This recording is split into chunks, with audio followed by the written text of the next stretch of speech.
favorite guest, Colonel Douglas Macgregor, former senior advisor to the Secretary of Defense and Foreign Policy analyst, and highly decorated combat veteran. Doug, as always, welcome to the show. Yeah, good to see you, Dan. Well, let's just start off with this first one here, because President Trump made a very confident sounding statement last night about what he is and is not willing to do with Iran. Totally obliterate everything, and that's where we were headed. And they wanted to negotiate, and we're doing that, and it seems to be working out quite well. What makes you think this will be different? Because they tend to never. It may be and may not be. I think that the threat of this, this was more than a threat. We were ready to go. And, in life, they know when you're ready to go and when you're just bluffing.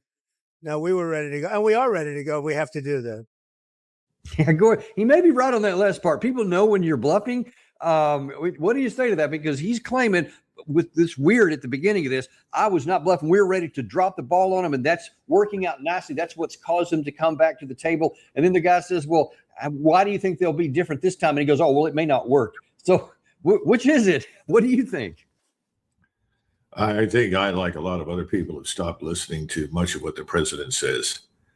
You have to look at what he does and forget about whatever he's saying. And unfortunately, in this sense, there is no evidence whatsoever that I can find from anybody who is in a position to know that there are any discussions going on between us and the Iranians. None. So my assumption is nothing's changed. The military buildup continues. And as I understand it, there is a buildup. Additional assets are being brought into the theater. So my assumption is at some point he's going to pull the trigger. And what do you think, even before we get into what some others are saying here, what happens if he pulls that trigger? I mean, is that going to budge the Iranians loose? Is that going to diminish their missile capacity so that they can't hang on to the Strait of Hormuz? What is that going to do? Well, I wouldn't expect a great deal to change. You've got to look at this thing from different angles. From the Iranian standpoint, they've captured the strategic high ground. They hold the initiative. We're now in the position of trying to regain it. How do we regain it? The only way to regain it is to attack Iran.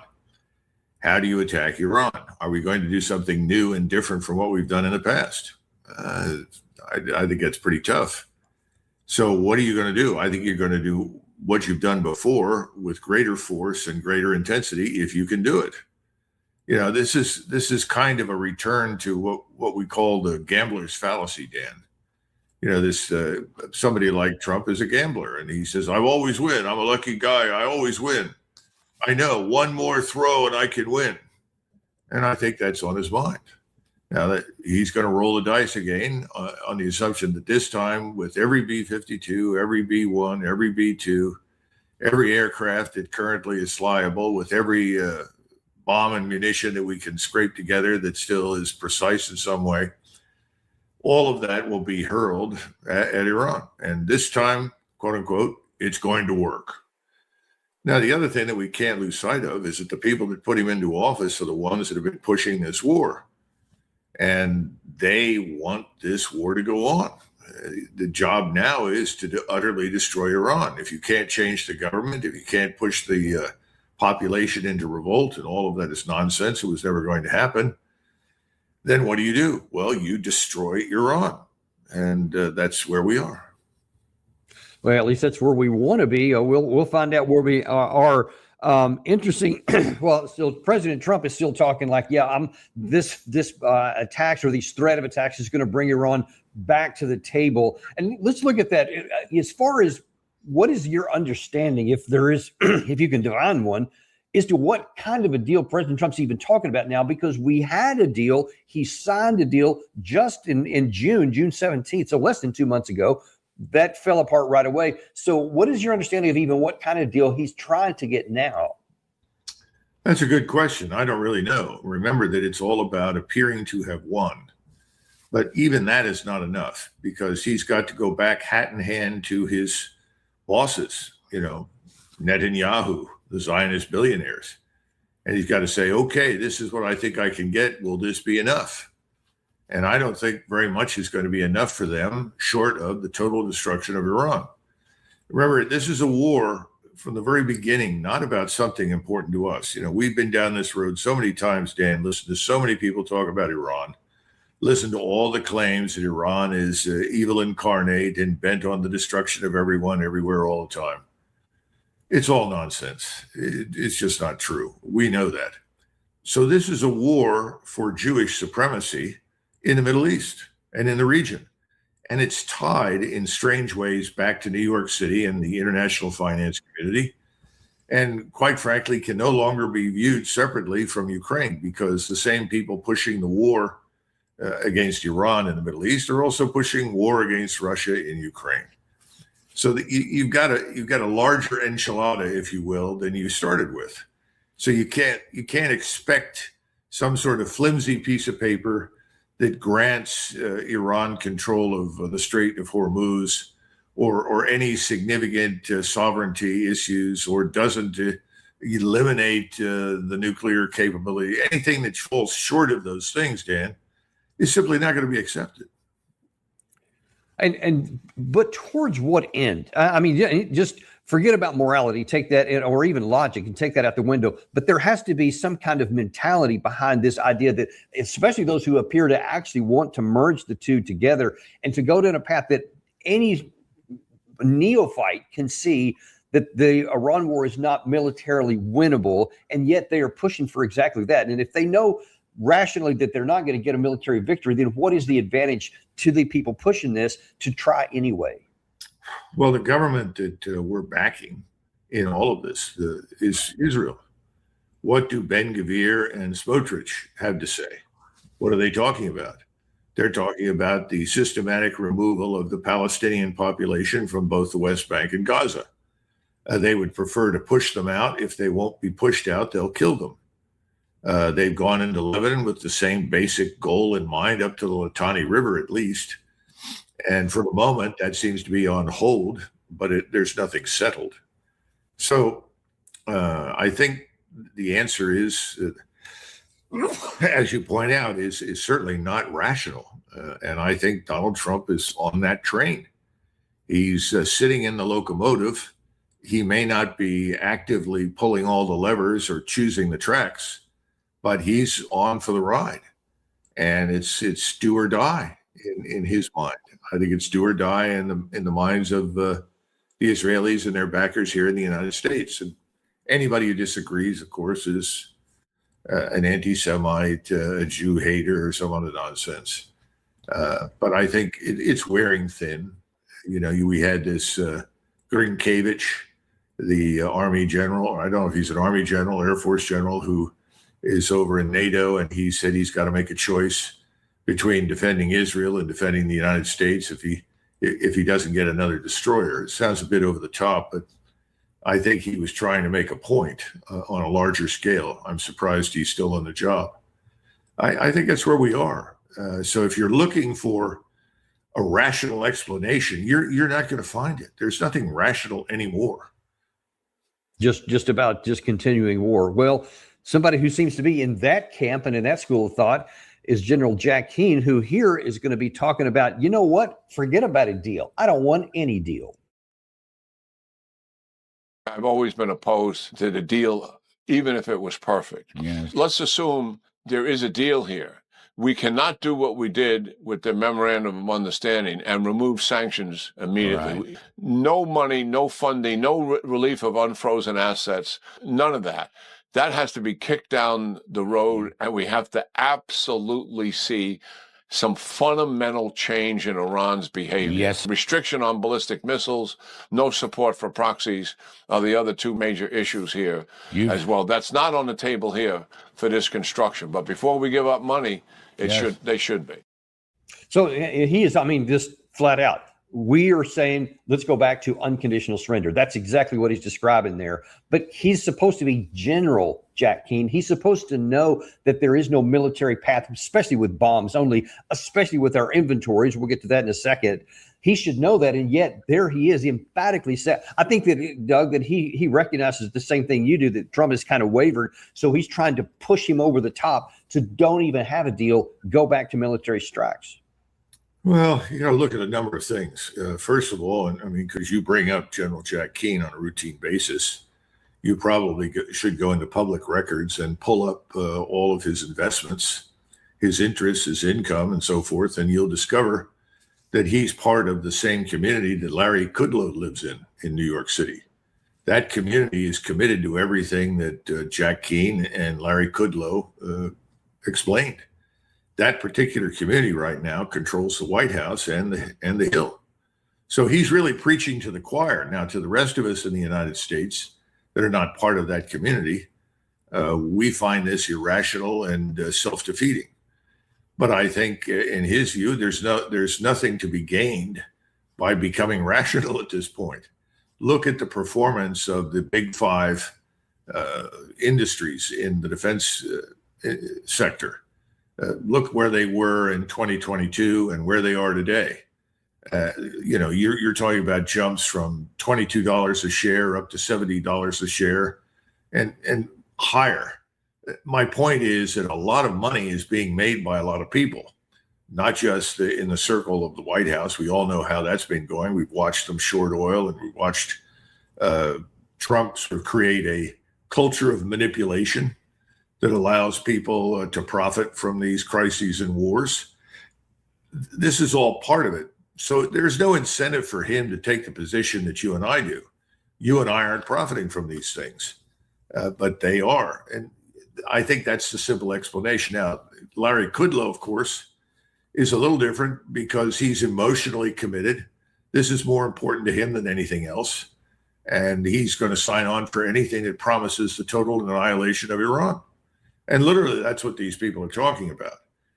My point is that's not going to happen. It can't be achieved. But that's what they're pushing Donald Trump to do. You know, it's funny. If Jack Keane is outright saying I don't want any deal, let's just require forced surrender. There are others that seem to be a little bit more pragmatic, but maybe a little bit more immoral and unethical as well. Here is Jim Hansen. It's also on Fox News, and he's going to be saying, okay, this is out loud, by the way. Look, let's just tell Iran whatever they want to hear to get us to the midterms, and then we'll bring the hammer down. President Trump does not want to go into the midterms with chaos in the Middle East, no oil flowing, the markets in response to that. He needs to have Republicans retain control of Congress so that he has freedom of maneuver after the midterms. But that doesn't mean he's going to give them what they want. He can keep them at bay with military force if he needs to, if they're not willing to make a deal. Between now and the midterms, he'll mitigate what damage they can cause to oil prices and our economy, and he'll hope that they will sign some sort of a short-term deal. After the midterms, I wouldn't want to be them. So, I mean, he is literally saying, look, I know we've lied to them in the past and pretended in negotiations. Let's do it again and then just get to the midterms. And then with no more constraints, then we'll come in with the heavy weapons. How is that going to be received in Iran? Well, I don't know, Hansen, what his background is and what leads him to these conclusions, but there's something we ought to agree on right now, right up front. If Donald Trump ended this war unilaterally on his own and said, this is it, I've gone as far as I can go. It's in the interest of the global economy as well as our own for this war to end. So I'm going to disengage our forces from this war, and began a slow, deliberate, and methodical withdrawal. He would be cheered from coast to coast, from the Atlantic to the Pacific. The overwhelming majority of the American electorate wants nothing to do with this war. They don't care about it. They don't want it. They don't care about it. So there's no loss for Donald Trump in that sense politically. So he's dead wrong. In fact, if he ended this flat out, as we just discussed, and got out, I think we'd probably see a different outcome in the midterms. It certainly would be better than it will be at this point. But he doesn't seem to understand that. And that's understandable because he's probably part of that bubble that we were talking about earlier. And you have this minority that has enormous financial power that is in control. They want this war of annihilation waged against Iran. End of discussion, full stop. They're driving it. And Trump owes them enormous gratitude for his position in the White House and his position in politics. And I still think to some extent he must be under some form of duress. It's interesting that what you say there is maybe more true than some even realize. This past weekend, I was at an event where pollster Rich Barris was speaking, and he and I had a sidebar conversation, and he expressed some of his real frustration because he had recently went to the White House and told President Trump exactly what you just said, that the numbers support what you said profoundly. He said, especially among his base, there is overwhelming support for just ending this war right now and moving on. And they don't care about any of those things. I mean, literally every word you just said was validated by the data and the numbers. And this is a guy that President Trump respects because he's the one that got 2016 right when nearly all the other pollsters got it wrong. And it's puzzling him, and it's puzzling me why he's not making these decisions that are political winners for him, especially heading into the midterms, which makes me worried what you just said there, that maybe he's under duress for some other reason, which I can't divine. Well, remember, Tucker Carlson back in 2023 brought me on his show up at his residence up there in New England. And the first question out of his mouth was, do you think we're on the road to war with Iran? And I unhesitatingly said yes. Now, he subsequently went to the White House a couple of years later, met with President Trump, and then he reported after he'd met with him that Donald Trump fully understood the pitfalls. In other words, the problems with a war against Iran. He understood the risks. He understood the implications, even the ramifications strategically for us. And he left the Oval Office satisfied that the president understood what he was getting into, and he concluded the president would not get into it as a result. Well, he was wrong. And the president knew then and understands now, and he's done it anyway.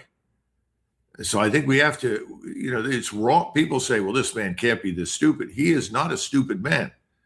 Emotionally unbalanced, there are a lot of problems there, but this is not somebody who's stupid. He may not be well read or well versed in the world that we live in overseas beyond our borders. But this man is not stupid. He understands what he started, and he understands what he's doing.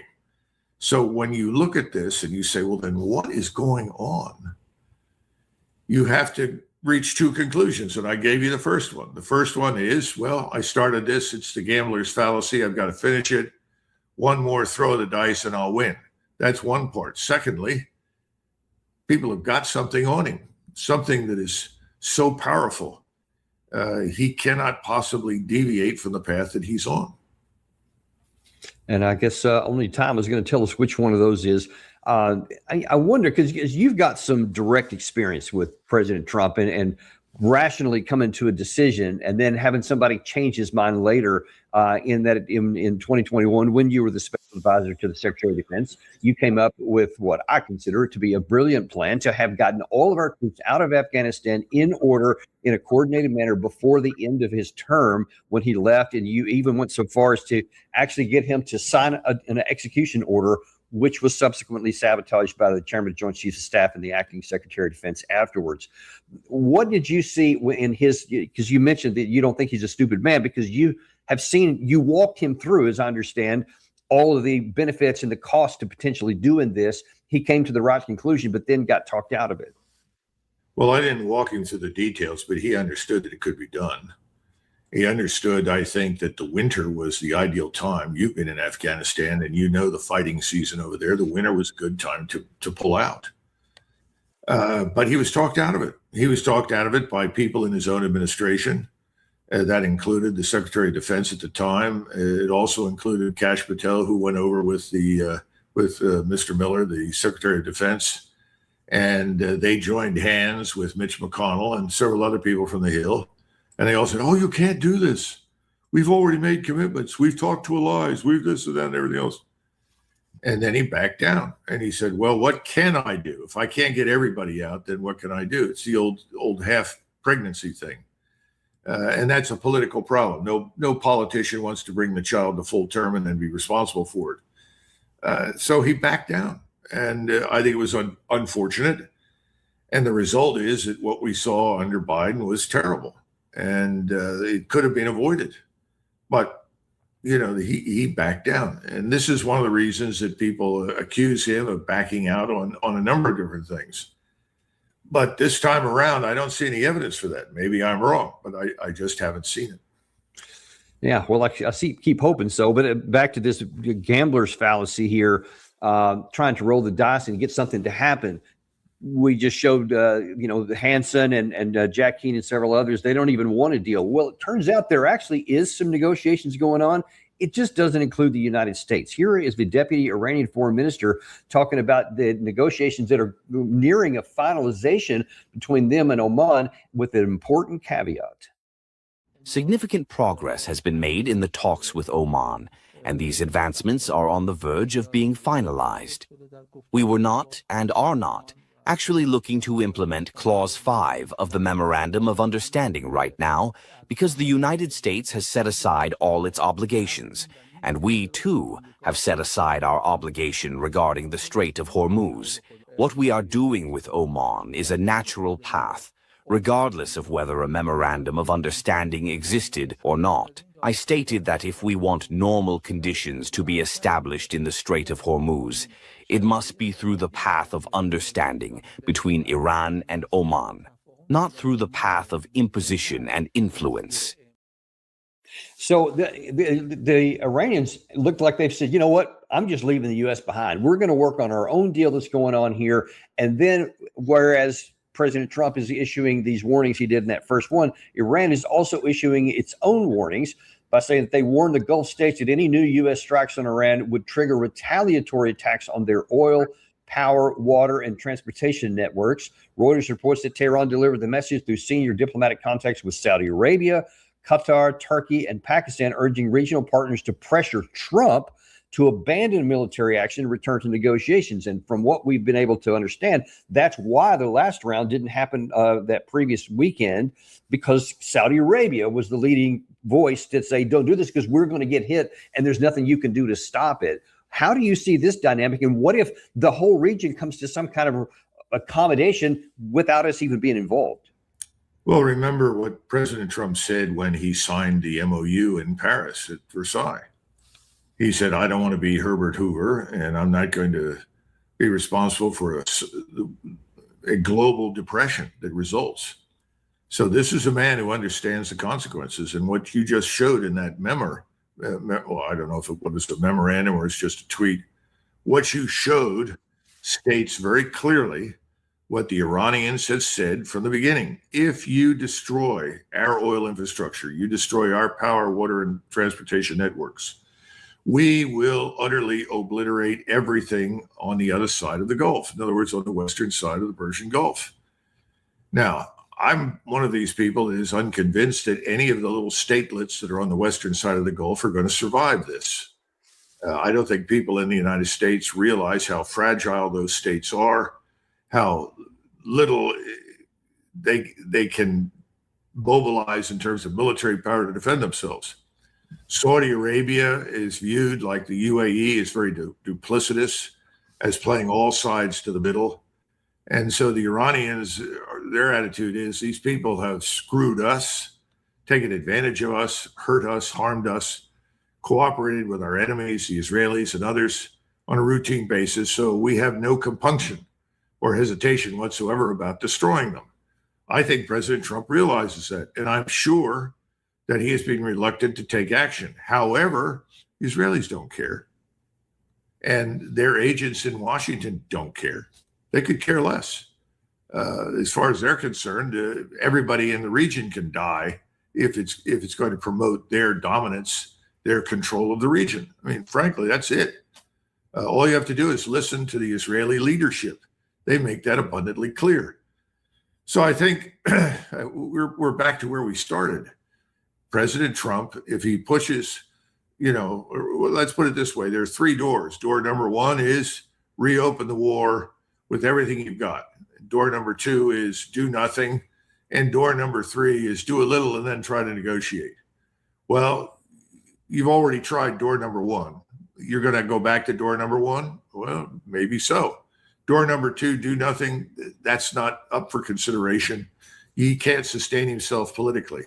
Money that is vital to his survival in the White House, to deliver the Congress is at risk. Remember, the hundreds of millions of dollars that are being assembled in various funds to destroy people like Thomas Massie, or for that matter, Marjorie Taylor Greene, or anyone who opposes this war with Iran, that those funds can be applied to destroy Donald Trump. And Donald Trump knows that. Right now, those funds are being committed to his support and defense. Those funds are vital to his survival because they can prevent any impeachment. So doing nothing is a non-starter. What about door number 3? Well, we know that President Netanyahu was furious at President Trump's decision to postpone the attack. And lots of people are saying, well, he's reconsidering. But we also know there are problems with the munitions, and we are waiting for resupply, and we're bringing more aircraft into the theater. So there are other things going on here as well. So my point is, when you look at the 3 doors, you could try door 3 again, but that hasn't been very fruitful. So you're really being pushed back to door number 1, which is all-out war. And as you say, there's a problem with door number 1 again, aside from the fact that it didn't work the first time, and the target set and the Iranians underground caverns under these granite mountains, that hasn't changed either. But there is something different than the last time we tried door number 1, is that virtually all of our long-range precision missiles, according to reports, are running low, and that's the interceptors, and that's the offensive missiles, etc. But this morning, President Trump says, yeah, that's not true. He says the U.S. has massive amounts of munitions, especially of certain types. Additionally, large amounts are being manufactured and shipped to the U.S. as needed. Defense companies are building the largest number of plants and factories in our country's history. The leakers of these treason statements are being hunted down. Long-term jail sentences will be sought. So who's true? Is President Trump right, or is the media right? Well, the media, forget the media. They're saying some things here about the missile stocks, precision-guided munition stocks, that frankly people have been saying for weeks and weeks and weeks. It's not a secret. So I don't know what he's talking about in terms of leakers. What I can tell you is that the defense industry, if you ask somebody at the top of the defense industry, I talked recently to someone who spent much of his life in it. He said, let's understand something, Doug. First of all, there is no declared war. In the absence of a declared war, we haven't mobilized industry. We're expecting industry to behave today the way it behaved in 1944-45 without mobilization. That's the first thing. You've got to essentially move resources, people, capabilities from the private sector into the defense sector. We haven't done it, and we're not going to get the outcome that he wants. And the other thing is that there's a big difference between building missiles and putting together jeeps or tanks. You're not just screwing on lug nuts.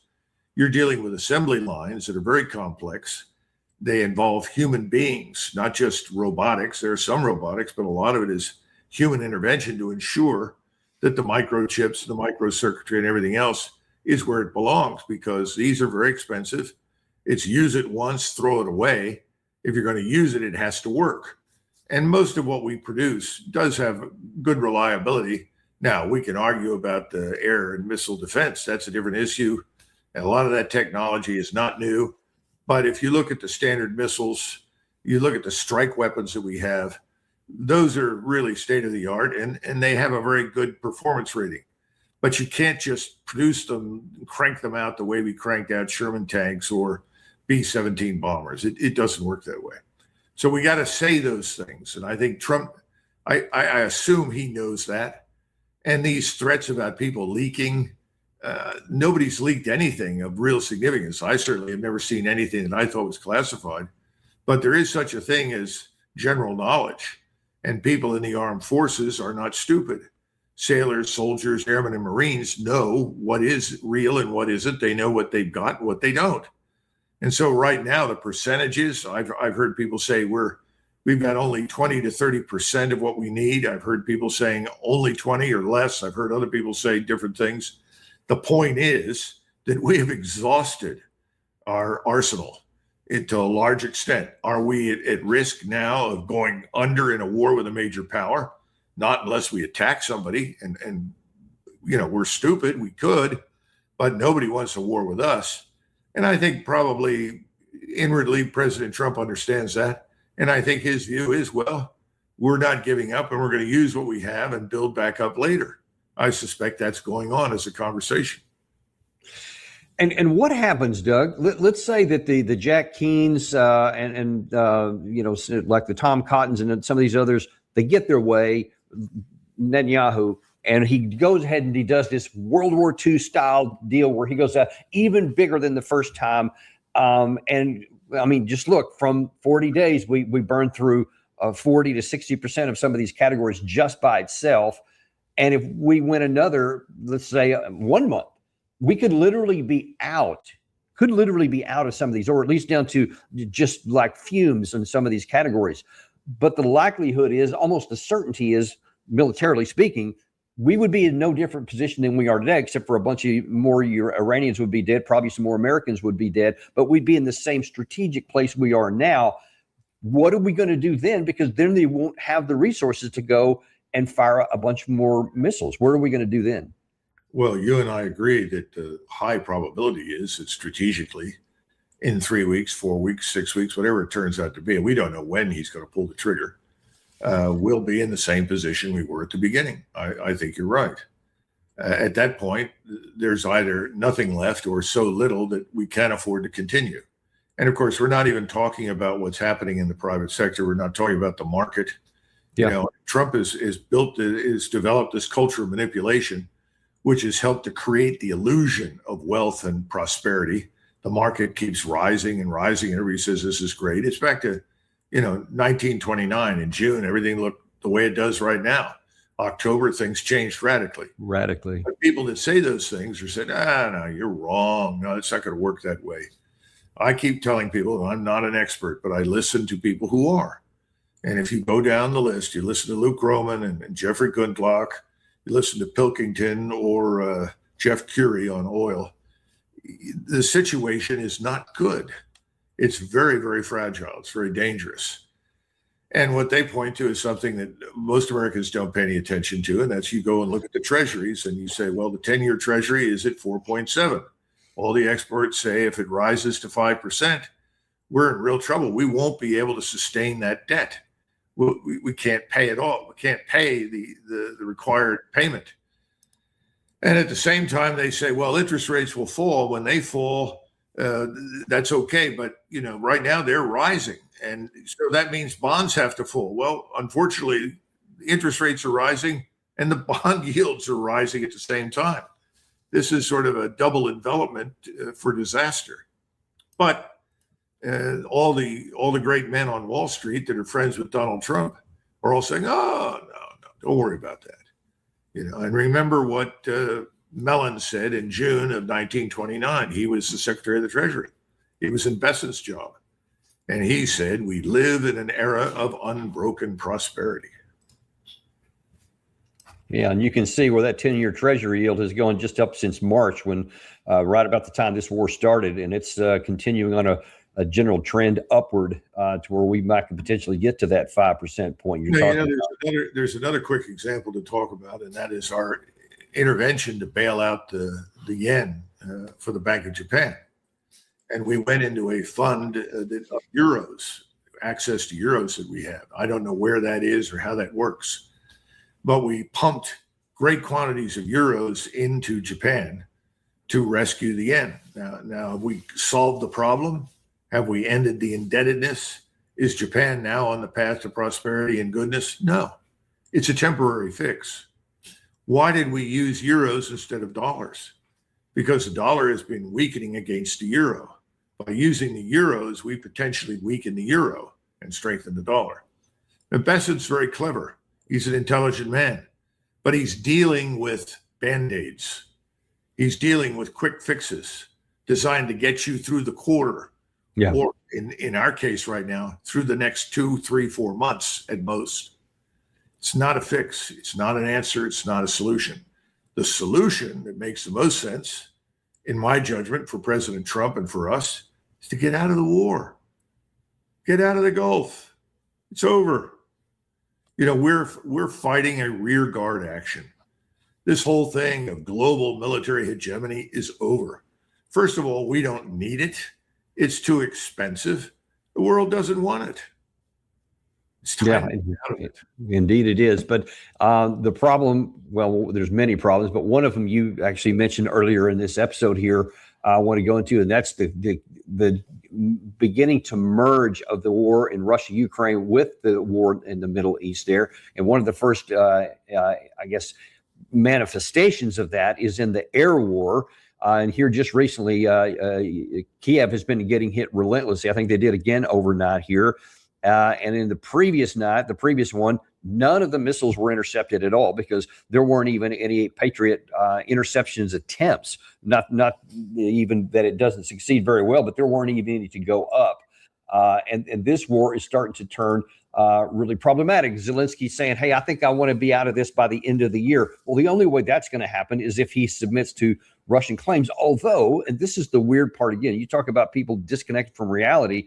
You have Zelensky saying, hey, I want to pressure Russia with sanctions, with these long-range strikes. And there was more of those again overnight in Russia, another oil reprocessing facility that was hit. And there's been the wild berries continue to get hit even yesterday. So what is going on with this war here in the minds of Zelensky / the Europeans, or maybe even / the United States here? Because you have Secretary of State Marco Rubio again now all of a sudden saying we're trying to find a resolution to this. These are some pretty amazing shots just from last night.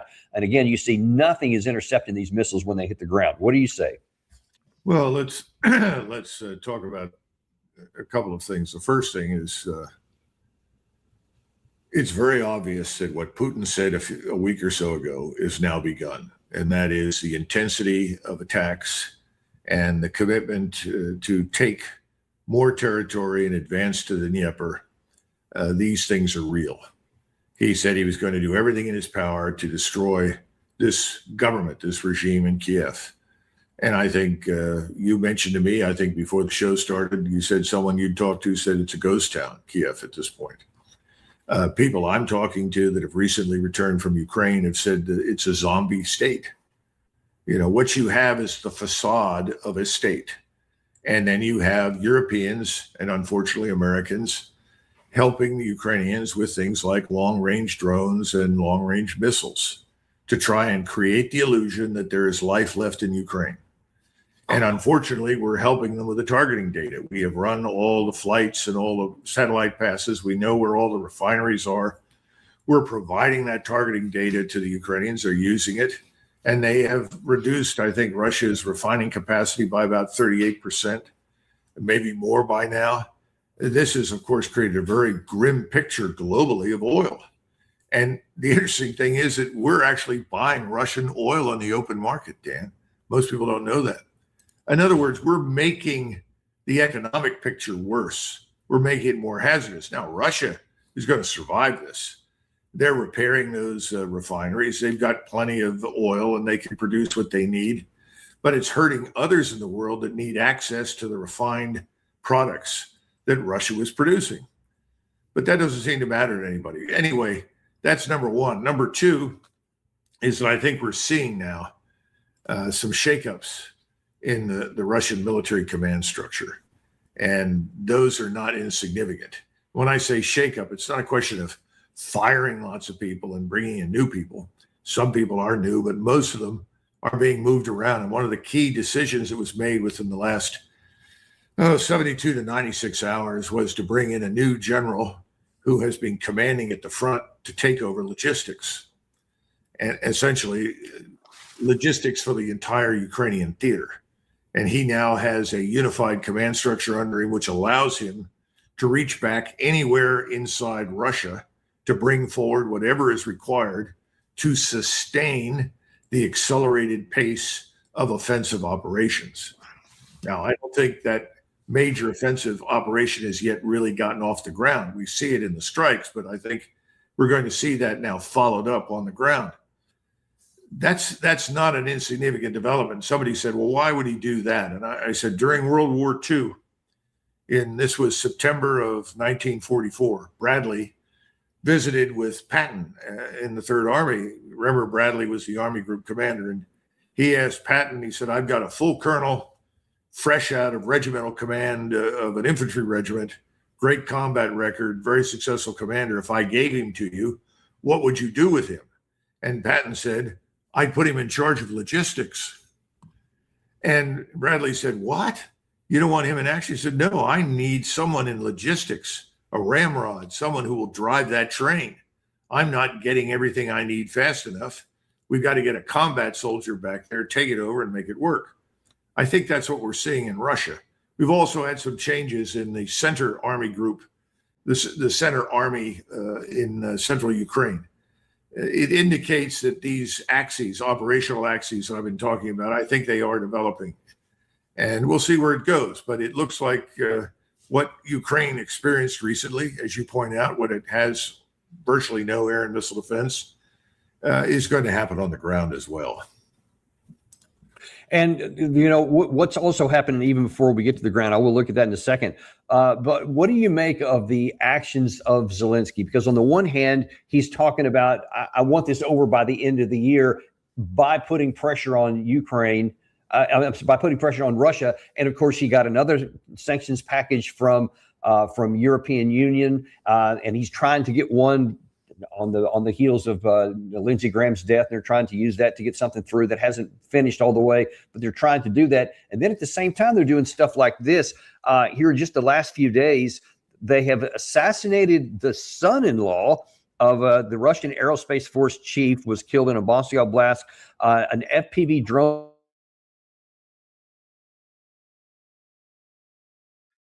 Hello, Dan, I lost you. Having previously assassinated Russian generals from in Moscow, et cetera. Are these kinds of actions going to actually help Ukraine? No. And in fact, what do we know from experience? What happens when you remove the CEO of a major corporation? Well, you get another CEO. I mean, let's stop kidding ourselves. You know, Charles de Gaulle said the cemeteries are filled with indispensable men. He said that in response to a statement by a French politician, General de Gaulle, "You are indispensable." And he said, "It's ridiculous. No one is indispensable." So no, this is not going to help. It's not going to improve the situation in the least. It's probably going to make it much worse. The Russian population is already enraged. If it was left up to them, I think the entire Ukraine would be a smoking ruin. It's not what people think. So, the other thing is that Zelensky is now effectively become as what's the right word? Deceptive and deceitful as President Trump. Why would you listen to anything that Zelensky says? It's all nonsense. It makes no sense whatsoever.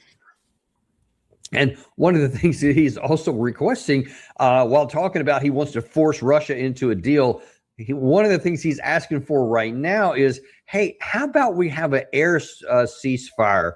And particularly, let's don't target each other's energy infrastructure, and then a halt along the current line of contact, which is almost verbatim what they asked for a couple of years ago, and the European Union was trying to help. But given the fact that this is coming at a time when they're running out of even air defense missiles of any sort, and there's graphic images you just saw a minute ago, what does this tell you about what Zelensky may be recognizing in terms of saying, hey, let's do something, anything to try to get these these missiles stopped? Well, I think he realizes he's in his last round with Mike Tyson. And if I were in his position and I was fighting Mike Tyson, I would offer Mike Tyson anything he wanted to get out of there. So I think that's what you're witnessing. I mean, the Russians don't take any of this seriously. They have no faith or confidence in anything that we say, and certainly don't believe anything that Zelensky says. Now, there was an article that came out recently. I don't know if you found it. It was I've seen it in Russian. It's also in English now, I think. It was an interview with Zelensky. He was the former ambassador of Ukraine in London, and he was interviewed in Ukraine. And Zelensky was asked about NATO, and he chuckled, and he said, NATO is nothing. NATO's not prepared to fight a war with Russia. He said the notion that NATO can come in and rescue us is absurd. So I think the truth comes out. But if you're in the position that Zelensky is, your job isn't the truth. Your job is to keep the circus running to the bitter end as long as you possibly can to maintain the facade. That's what you're watching. You know, it's interesting. I don't have the clip handy here, but I saw earlier this morning from Sky News, Sean Bell was talking about some of the stuff about the interceptor missiles and the dearth of them, how long it takes to make them, and how it's going to be too long to affect the current war here to help them out, et cetera. And then he made a really interesting observation at the end where he said, hey, by the way, we don't even have enough in Europe and the UK. We have virtually no air defense. I couldn't believe he actually said that. He said, we have virtually none. So we can't get into a war with Russia because can you imagine if we have this kind of incoming missiles like what you saw with Ukraine and Kiev, it would be the same in our own cities. Do you think that reality is getting through to these warlusters? No, because I think their view is that we can come out of it quickly, that we can mobilize industry and do whatever we need to do. And I think they don't believe that anyone would dare challenge us. And of course, they're wrong. Now, you do have some general officers, retired ones like Wes Clark, who've said if we lose in Iran, that's the end of our so-called military hegemony, global military hegemony. Well, he's right, except that global military hegemony is gone anyway. Now, the other point that he was making by implication is that if we fail in this theater to be successful militarily, that others will challenge us. I don't think very many people are interested in going to war with us under any circumstances. I just can't find any evidence for it. But I will say this, the longer this goes on, Dan, the worse we look. We don't look very strong. Remember Boris Johnson, who flew in to see Zelensky? This is back in 2022 in April, when there was a so-called agreement reached that would have ended this conflict and on terms infinitely better than anything that could be gotten today. And he was told, you have all of NATO behind you in the United States, the greatest military industrial powers in the world. You can't lose. Well, he's lost. Yeah. If only we could roll that back and take that deal today would be pretty amazing. Listen, in the last few minutes I got here, I don't want you to get away before we talk about something else that's been in the news here lately, something that you've been interested in for a while, and that is in the dysfunction of the current two-party system. We've talked about it a lot. Last night, Tucker Carlson also talked about it, and he had it along about an hour and a half long show where he gave you the 10-point plan basically for the creation of a new party, because he says here in this, this is actually from MTG, she says the two parties give us the same result no matter who's in charge: more debt, more foreign wars, more unaffordable living. No matter how hard you work, the two parties are total failures. And then Tucker Carlson kind of laid out a vision for where he thinks a new party should go. But there is no party at the moment, but he's saying there needs to be one. Where do you stand on that? Well, obviously, you and I have talked about this before. I've been an advocate for a new party for a very long time. I think on that tweet that you just showed, Tucker's comment in there was very, very accurate at the bottom. He said, the system has collapsed into paralysis and looting. I think that's what you're seeing. Looting, number one. When I talked about a culture of manipulation in the White House in order to enrich people, it's really corruption and looting. It's not just Republicans. It's everybody that can be involved in it is involved in it. Everybody was talking about Nancy Pelosi and the insider trading involved in her life and how people show up, with a few $100,000 and walk out with millions. This is epidemic now. Will another party rise up and solve it? It certainly would be helpful, but I think it's another question of leadership. Who's on the bench? Go back to 1968 and look at the very serious conditions in our society at that point. Ultimately, the result was Richard Nixon, whom the left loves to hate. But Nixon was elected because he was tough, intelligent, and people had confidence that he would pull the country together and get the job done. You know, he made a profound error with the Watergate nonsense. But if you look at his record while he was there, he did succeed. He was a very intelligent man, and he was ruthless and tough. He wasn't particularly likable, but he was the sort of personality people were willing to vote into office because they needed someone to get us out of what we were in. That was the Vietnam War and all the domestic problems. So fast forward into the present. We could spend the next hour talking about all the problems we have at home. And where are you going to get someone who stands up and says, forget all this stuff overseas? Doesn't matter. We're bringing the forces home. We have to focus here. We have some tough issues that we must address, however distasteful they may be. I don't think the American people are there yet, but they'll get there. And when they get there, that third party will be relevant. Right now, the third party is a headless monster. And what do you think that even in that time, because I agree that the conditions are coming that have historically resulted in the rise of other parties, not just in our country, but in other countries throughout time even. And I think that it's clear to come, because I think we have baked in that we can't avoid it at this point. And like you said a minute ago with Scott Bessent, how he's trying to put out little fires here and there to do something to help out in the next couple of months. But the longer term, you're just going to come to a point where you can't fix it. So when that comes, though, what do you think what could we expect, even with the rise of this kind of a leadership that you're talking about? And it exists somewhere, but it has not been manifest yet, because there are great people in our country. But what do you think that the two powers that be, and you can maybe even say the uniparty, what would they both do to try and suppress that? How hard would it be to rise even under those circumstances? Well, it's always hard to rise to the heights required to do anything of importance, whether it's the military or the civilian sector. People who are really what they appear to be, as opposed to what we see today.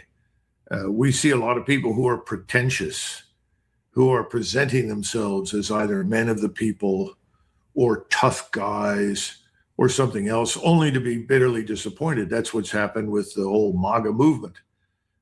Whoever is still in the MAGA movement that thinks that they've got somebody that's interested in them in the White House, of course, it probably needs their head examined.